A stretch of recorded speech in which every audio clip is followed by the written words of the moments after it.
Hello, everybody. Welcome back to Virtualis, and welcome to the last ever podcast that's going to be filmed by me and Carmen. Yep.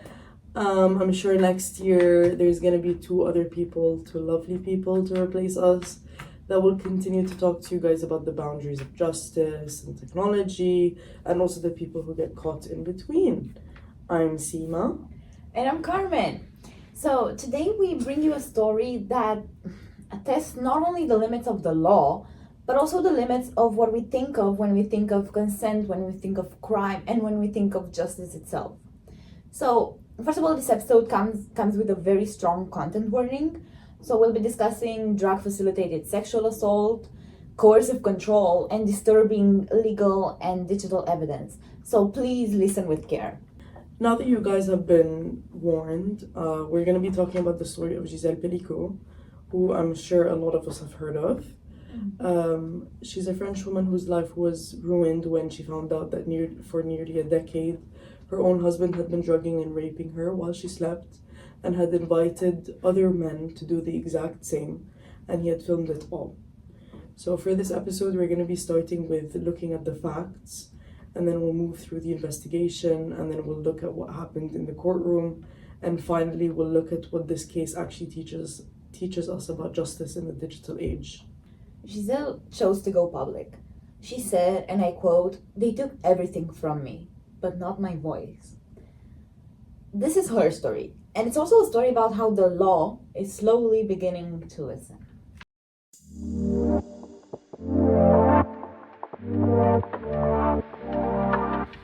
In 2020, police were conducting a routine investigation into child sexual abuse material.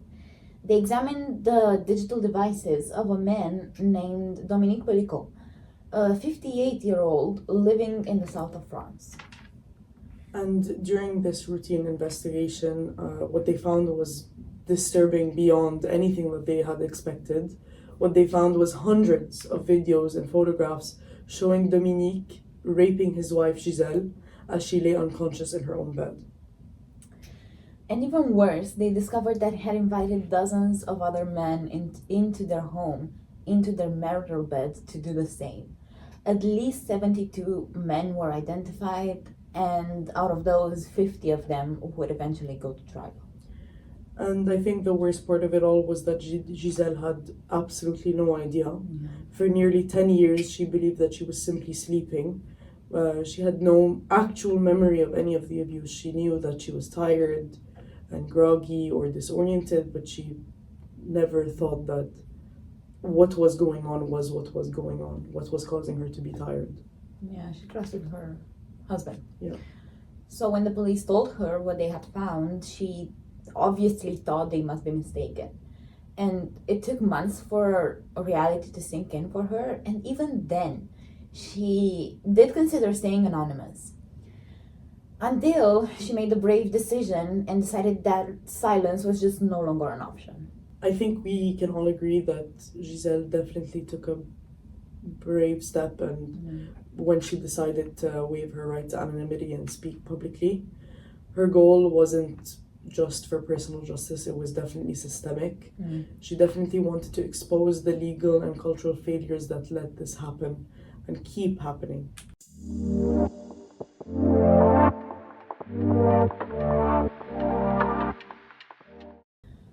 So now we're gonna talk about a bit about the modus operandi of it all and how it actually went down and what happened.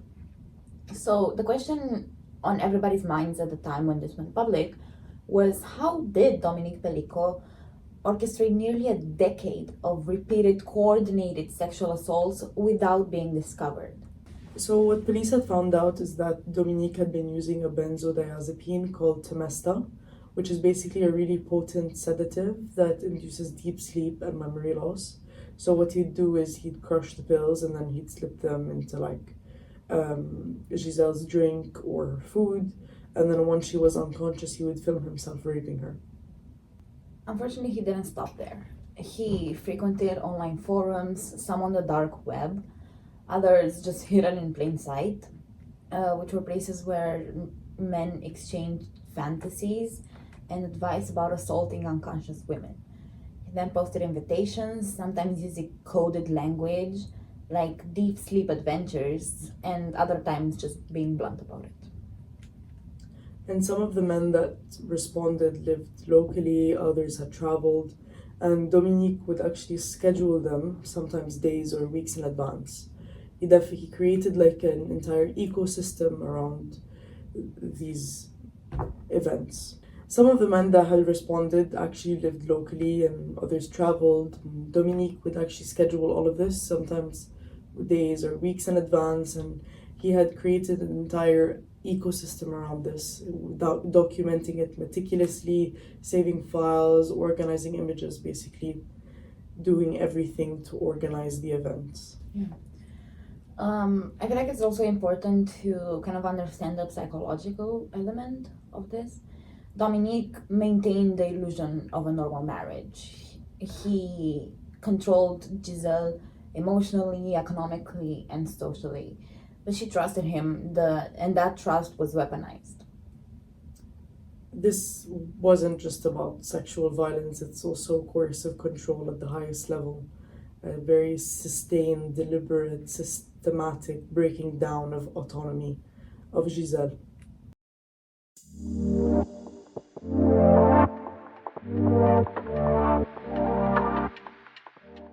Now that we've looked through the modus operandi of it all, now we're going to be looking at the trial and sentencing. And the trial opened in September 2024 in the Criminal Court of Avignon, and it was definitely one of the most closely watched trials in recent French legal history. The courtroom was filled with press, lawyers, and also women's rights activists, and also behind it all the heavy presence of digital evidence, where there was hours upon hours of footage no one should have ever seen. Dominique Pélicot was charged with aggravated rape. He was charged with drugging with intent to commit a felony, with complicity in group rape, recording and possessing child and adult pornography, and premeditating endangerment of a vulnerable person. So the core legal basis that the defense was laid upon was Articles 222-23 to 222-26 of the French Penal Code, which define rape and aggravating circumstances, and this is including the use of drugs and group participation. In the end, Dominique Pélicot was ultimately sentenced to 20 years of criminal imprisonment, which is the maximum under the circumstances short of life. The court also described his acts as systematic, inhumane, and calculated over time, and according to observers in the courtroom, he definitely showed little remorse for his actions. And then, besides him, were the 50 other men that ultimately went to trial. The charges definitely varied. So between rape, complicity in rape, sexual assault, complicity in sexual assault, and failure to assist a person in danger. So this was all under Article 223(6) of the Penal Code, which is definitely a rarely used provision, and it criminalizes the omission to help a person in peril. Several men were actually convicted of aggravated rape because they knowingly committed these acts against an unconscious woman. And in legal terms, this required not only the act, but also the awareness or at least recklessness about her state of incapacity. But the court also drew from Article 121(7) of the French Penal Code, which talks about complicity, which includes aiding, abetting, or facilitating a crime. So some of the men were found guilty even if they didn't administer the drugs themselves, because they acted with willful ignorance. So they ignored her immobility, they didn't ask questions about anything, and sometimes it was caught on video that they even commented on it, so they were aware of it. So these sentences range from suspended prison terms to over 10 years, so kind of depending on the charges and the men's level of involvement. Some of them pleaded guilty, others claimed either ignorance or deception. But the defense teams pushed back. They were arguing often controversially that their clients didn't realize that Gisèle hadn't consented and that they had been manipulated by Dominique, who presented her as a swinger, or a willing participant. And these arguments didn't actually hold up in court. And the court definitely emphasized that passivity or unconsciousness cannot be mistaken for consent, especially when it's happening over and over again. On the other hand, media coverage was very intense. So Le Monde, Libération, and France Inter followed the case very closely. Besides that, feminist organizations actually stayed vigils outside the court. And also social media campaigns started that used the hashtag Je suis Gisèle, echoing kind of earlier solidarity movements like hashtag MeToo. Public opinion definitely became a factor, not only in judicial reasoning, but also in visibility. And this case wasn't just a case about one woman, it became a referendum in a sort of way on how France handles systemic sexual violence, especially when it intersects with digital evidence and domestic settings.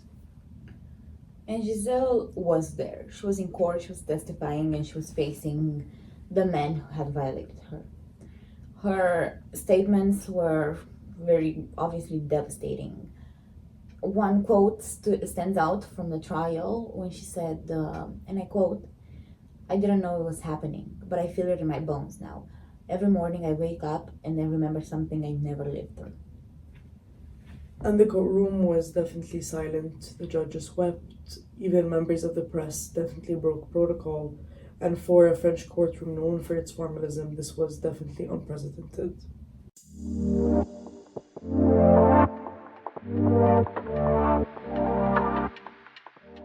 So let's go a bit deeper now. Because this case wasn't just morally shocking, it was also fairly legally groundbreaking. And to start off, we're going to be looking at consent first, to look at how this case was legally groundbreaking. And before 2021, the French law actually required that we have a proof of violence, coercion, threat, or even surprise to establish rape under Article 222-23. But after the 2021 amendment, there was a shift in that, and it recognized that lack of consent alone, especially in cases of minors or incapacitated individuals, could be sufficient. So in the Pélicot case, the court went even further. And it said that drug facilitated sexual acts with an unconscious person are rape, just full stop. So that's huge. It aligns France more closely with Article 36 of the Istanbul Convention, which France ratified in 2014, and which requires states to criminalize all non-consensual acts regardless of force. And the court's opinion actually explicitly referenced the Istanbul Convention, and legal scholars are actually calling this case the first major French ruling to fully operationalize it. And in effect, it used international human rights law to fill in the domestic gaps that were found in the French legislation. And obviously then there was the digital evidence, which played a huge part. So the entire prosecution hinged on over 400 videos and images. So that obviously raised issues of privacy, of re-traumatization, and of procedural fairness.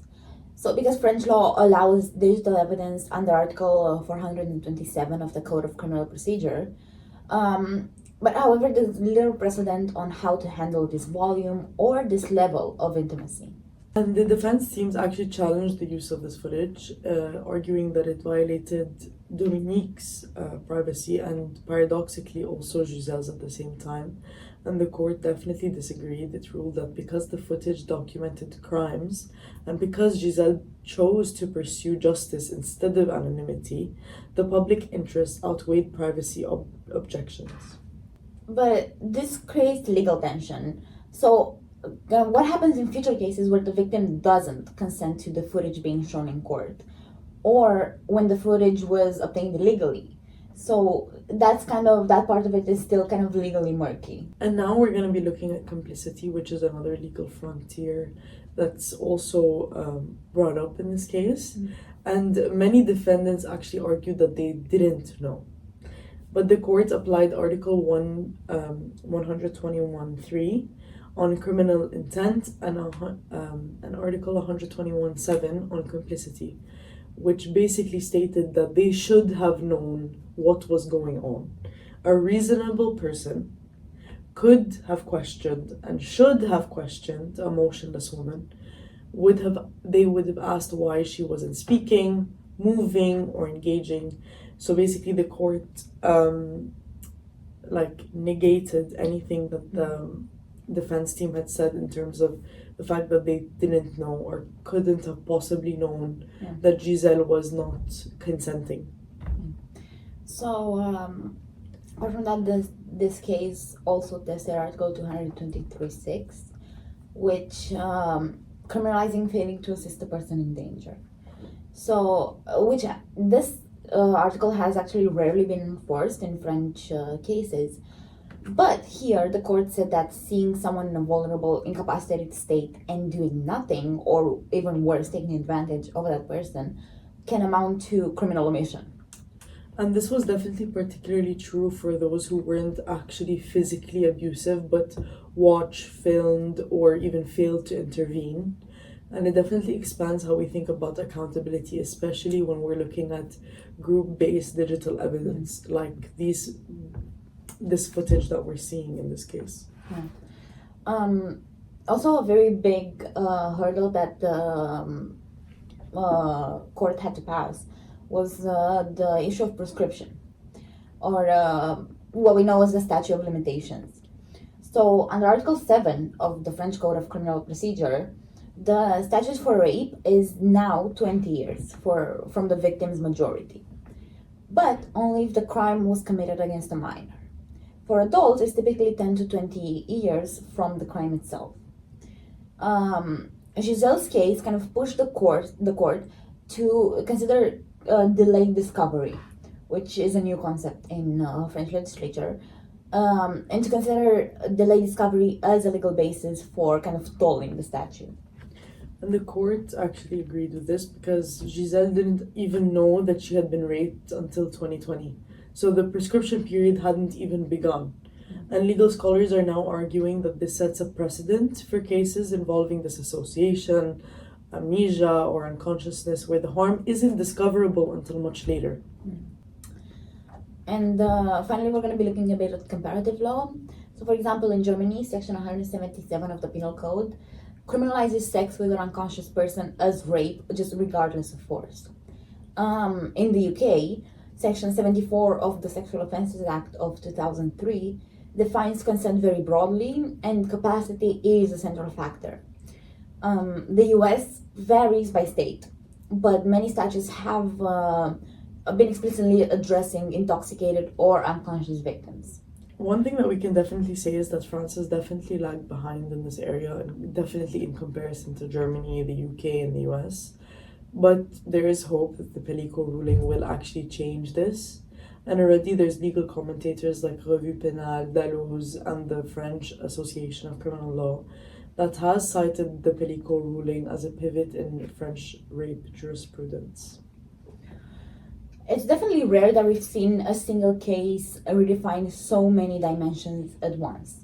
So we're talking about consent, we're talking about evidence, complicity, digital crime, procedural time limits, all of these. But this one did do that. I think it's super clear in this case why this one was the one, because the facts of the case are so brutal, and also because Gisèle herself refused to be erased and she waived her right to anonymity.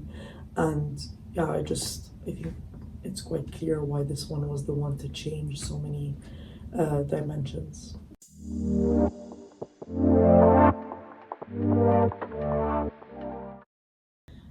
Can I be honest for a second? This case and the story of Gisèle has stayed with me in a way that few stories have. And I don't know, was it the same for you?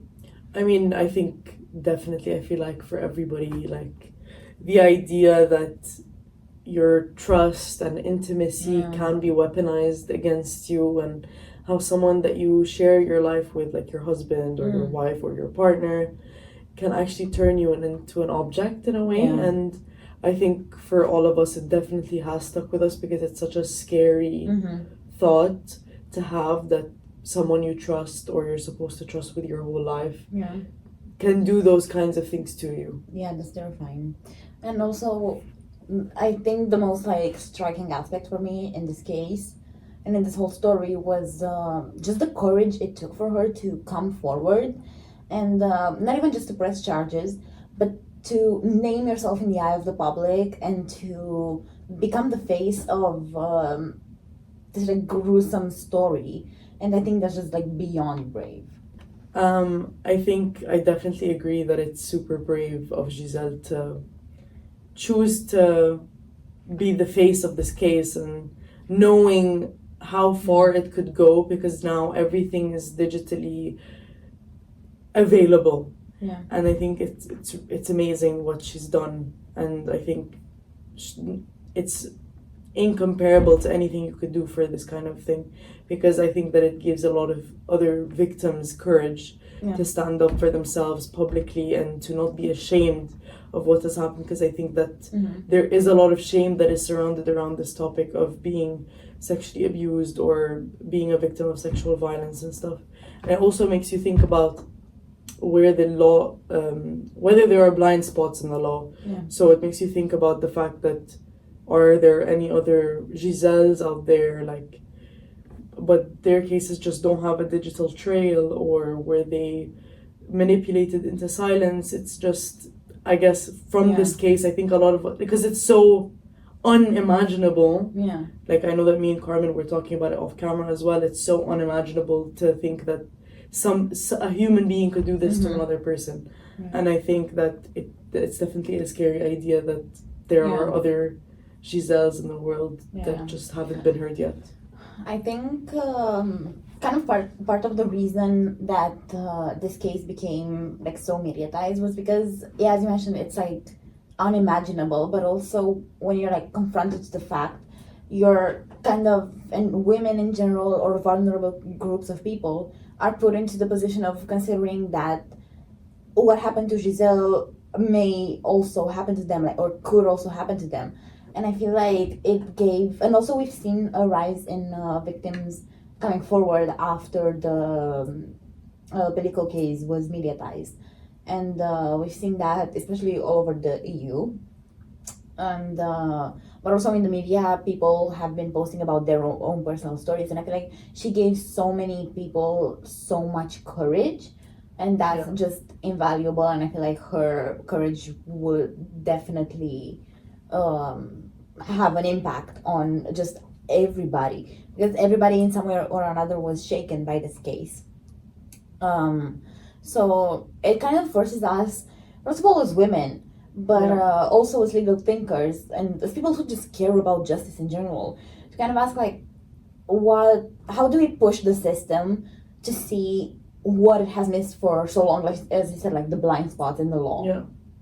Like, I guess we talk a lot about justice on this podcast, or like in general when we're thinking about the law, we think a lot about justice, the word justice, but when we look at a case like this, it's not just about verdicts and sentencing, it's about being heard, being believed, and it's making sure that the law actually catches up to the truth, because the fact that this was ongoing for nearly a decade is the scariest part about all of this.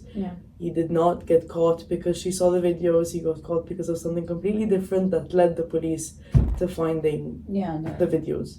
It's terrifying. And this is just, I feel like this case has definitely brought justice from like a concept that we think of like abstractly back to just its definition of making a situation that's not equitable and that's not equal, like taking that situation and bringing it back to being on like equal footing, right?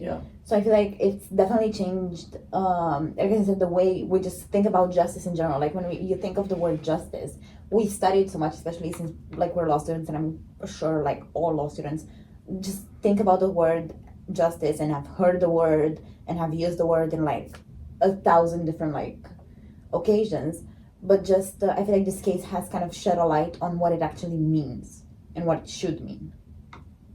So I feel like that's why, like all of these reasons, that's why her story matters so much. And obviously it's horrific, but it's so horrific that it demands a response, and that response should come, and we have seen it coming from courts, we've seen it from lawmakers, and we've also seen a shift in society of how we think of victims of sexual assault. I mean, I think, yeah, like this case, and obviously we've been talking about sexual assault for a long time now, especially because of the Me Too movement and all of the female celebrities coming out talking about the utilization of power against women in a sexual sense.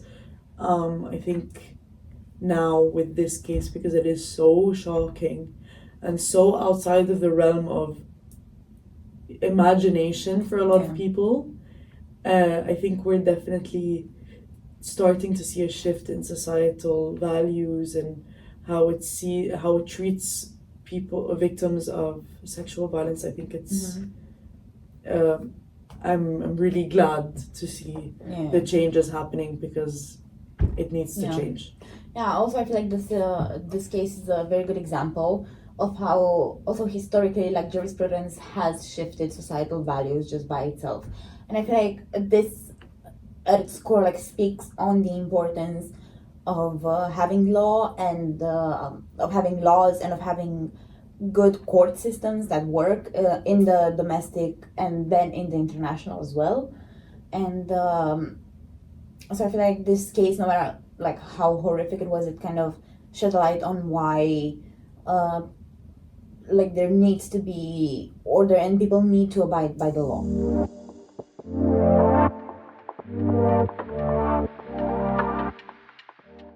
Gisèle's story is heartbreaking, but it's also historic because of the fact that she just refused to be a statistic. Yeah, she definitely pushed the law forward and she expanded the definition of consent. She challenged what counts as complicity, and she demanded that digital crimes be treated as real crimes as well. The law is slow. We all know that. It reacts, it kind of resists to change, but sometimes one case breaks through, and this was that case. And I think the question is that, like, what can we take away from this case? And I think that there's two really big things that come up. Number one is that you believe survivors. When they tell their story, you should hear, listen, and believe. And number two, it's understanding that the law is not fixed. It has to evolve with the time, like with the times, basically. It can't stay static. It must follow the trajectory of society and the things that happen. And onto that, I would add like a third thing that we should and we're gonna take away from this case is that the internet and the actual world are not just separate worlds, right? So I feel like crimes that happen digitally have real physical victims, and I feel like that's more and more important in a continuously more digitized world. Yeah, like it's definitely very important to keep that in mind when you're looking at a video online. That person is actually real. Yeah. They didn't just digitally appear on your For You page or wherever you're looking at. They are actually real people. And so digital crimes, especially now with everything that's going on and how fast technology is expanding, I think we have to keep that in mind. It's still a person. And Gisèle Pélicot is an example of that. She's still rebuilding her life and her voice has already changed the law. And that's definitely a legacy of hers that no one can take away because she is the one who decided to show her face and to be brave enough to speak out against something that's been happening for years. So guys, that was it from us. Thank you so much for listening to the podcast episode, and many thanks for listening all throughout the year. This has been the 5th and last episode from us. And be sure to tune in next school year, for the episodes that the new hosts are going to be producing and putting out, which that's going to be so exciting and you're going to love them. So guys, thank you so much for watching. If you have anything to add to the discourse that we've been having here, please let us know in the comments, and please like and subscribe. It has been such a pleasure. Yeah guys, thank you so much for listening. Like, we've definitely had a great time filming all of these and learning new things to tell you guys. So treat the next ones great. Okay. Yeah. That being said, we're out. Bye.